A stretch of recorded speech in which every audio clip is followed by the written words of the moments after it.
Dinikahi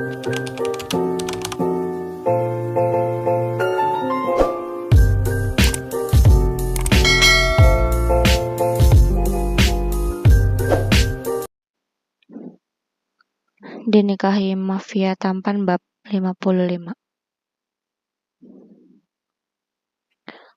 Ima senang karena suaminya begitu bersemangat menyambut kehamilannya. Ya udah, kalau begitu kamu tunggu di meja makan aja dulu. Aku sebentar lagi selesai, ucap Ima. Ia tidak enak hati pada Bimar jika mereka terus bermesraan seperti itu. Apalagi Bimar tidak mungkin pergi begitu saja karena pekerjaannya belum selesai di sana. Tapi aku maunya di sini. Kan udah 2 malam aku nggak. Ima langsung menoleh dan memotong ucapan Nick. Mas, cobain ini deh, ucap Ima. Ia sangat terkejut karena Nick hampir mengatakan bahwa mereka sudah 2 malam tidak berhubungan suami istri. Nick pun tidak menolak. Ia membuka mulutnya dan mencicipi makanan buatan Ima. Masakan kamu gak pernah gagal. Gimana aku gak makin cinta coba? Ucap Nick. Kemudian ia mengecup kepala Ima. Syukurlah, hampir saja, batin Ima. Sementara itu Bimar tersenyum sambil memalingkan wajah. Ia dapat menebak apa yang akan dikatakan oleh Nick. Dasar tuan, batinnya. Nick pun benar-benar menemani Ima masak. Namun Ima justru merasa Nick mengganggunya. Ia jadi tidak leluasa bergerak. Mas, jujur aja, aku tuh kalau masak sambil diliatin malah jadi grogi, ucap Ima sambil menghentikan gerakannya. Kenapa? Kan sama suami sendiri, tanya Nick. Ya tetap aja. Gimana kalau aku jadi salah masukin bumbu? Masakannya nanti nggak enak, ujar Ima. Oke, aku ngalah. Aku tunggu di meja makan. Jangan lama-lama ya, pinta Nick. Sahut Ima. Akhirnya Nick pun meninggalkan Ima ke ruang makan. Saat suaminya pergi, Ima menoleh ke arah Bimar. Bi, maaf ya kalau sikap Mas Nick jadi bikin Bibi gak nyaman, bisik Ima. Iya, gak apa-apa Nyonya. Namanya juga pengantin baru. Apalagi kan Nyonya baru hamil. Mungkin Tuan terlalu bahagia, jawab Bimar. Ia tidak ingin Ima malu. Hehehe, terima kasih kalau Bibi ngerti, ucap Ima. Ia lega karena Bimar tidak mempermasalahkannya. Sudah, Nyonya jangan memikirkan yang tidak perlu dipikirkan. Bibi sudah biasa di sini.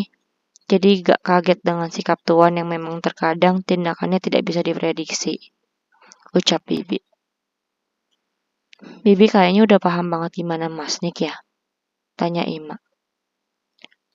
Enggak juga Nyonya, cuma kebetulan saja ada beberapa sikap Tuan yang memang seperti itu. Tapi sejak ada Nyonya di rumah ini, Tuan terlihat jadi lebih ceria dan mudah senyum, bisik Bibi. Oh ya? Emang dulu jarang senyum? Tanya Ima. Begitulah kira-kira, sahut Bibi sambil menoleh ke belakang khawatir ada Nick di sana. Setelah selesai masak, Ima dan Nick makan bersama. Sejak mengandung, Ima jadi lebih mudah lapar. Bahkan pagi-pagi ia bisa makan nasi agar tidak kelaparan. Makan yang banyak ya, jangan takut gemuk. Yang penting kamu dan anak kita sehat, ucap Nick. Ima tersenyum. Iya mas, tapi nggak harus banyak juga. Yang penting gizinya cukup, sahut Ima. Apapun itu, yang penting kamu happy dan sehat selalu, ucap Nick kemudian ia mengusap kepala Ima. Nanti mau ke rumah sakit jam berapa? Tanya Nick. Aku belum tahu. Enaknya jam berapa ya? Ima balik bertanya. Gimana kalau habis sarapan kita langsung ke rumah sakit? Usul Nick. Boleh. Kamu udah gak sabar pengen lihat calon anak kita ya? Iya dong, siapa sih yang gak senang mau punya anak? Makanya aku gak sabar pengen lihat calon anak kita yang ada di rahim kamu ini. Ujar Nick sambil mengusap perut Ima. Kamu mau anak laki-laki atau perempuan, Mas? Tanya Ima. Apapun itu, yang penting sehat. Tapi kalau bisa sih laki, jawab Nick. Dasar, itu mah sama aja kamu pengen anak laki-laki, ucap Ima gemas. Iya, tapi kan kalau ternyata dikasihnya perempuan, aku nggak mungkin nolak, ujar Nick. Terima kasih ya, Mas. Kok kamu bilang terima kasih? Nick heran. Karena kamu nggak banyak nuntut. Ima tersenyum sambil menatap Nick. Apa yang mau aku tuntut? Kamu mau terima aku saja, aku sudah bersyukur. Sangat tidak tahu malu jika terlalu banyak menuntut, sahut Nick. Ia sadar diri akan kondisinya, sehingga baginya ia tidak pantas jika dirinya terlalu banyak menuntut. Tapi apa? Nick penasaran. Maaf ya kalau ini agak sensitif. Kalau anak lahir nanti kan harus diazani. Kamu bisa azan nggak, Mas? Tanya Ima ragu. Mengingat track record Nick dan apa yang Nick katakan kemarin, Ima jadi khawatir suaminya itu tidak bisa azan. Sehingga ia memberanikan diri untuk menanyakan hal itu.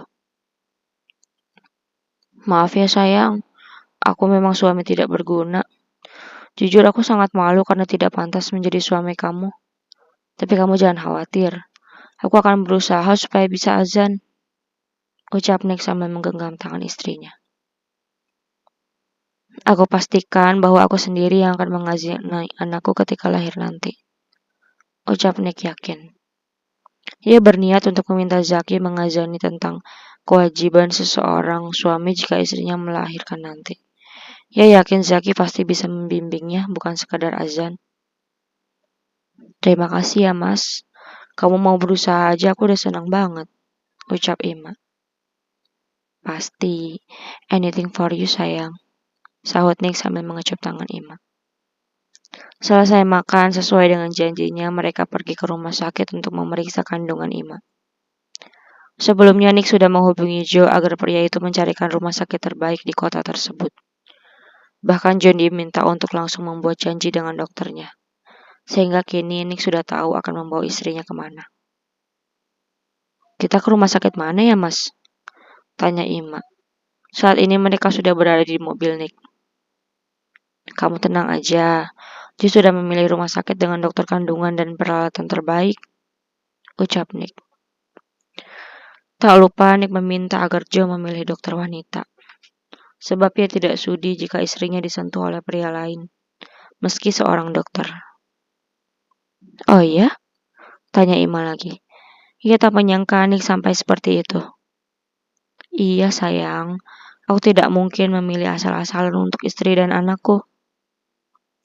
Terima kasih mas, ucap Ima kemudian ia menyandarkan kepalanya di bahu Nick. Saat ini ia seolah lupa atas masalah yang mereka hadapi kemarin. Padahal jika mengingat hal itu, mungkin Ima tidak bisa bersikap romantis terhadap suaminya tersebut. Setibanya di rumah sakit, mereka disambut oleh Joe.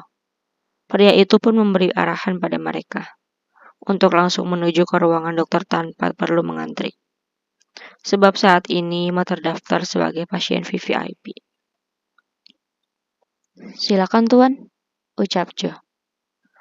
Selamat siang dok, sapa Nick. Assalamualaikum, ucap Ima. Nick jadi malu karena lupa bahwa harus mengucapkan salam. Apalagi dokter yang ada di dalam menggunakan hijab. Waalaikumsalam, silakan duduk, ucap dokter. Mereka pun duduk berhadapan dengan dokter. Setelah berbasa-basi, dokter menanyakan sesuatu pada Ima.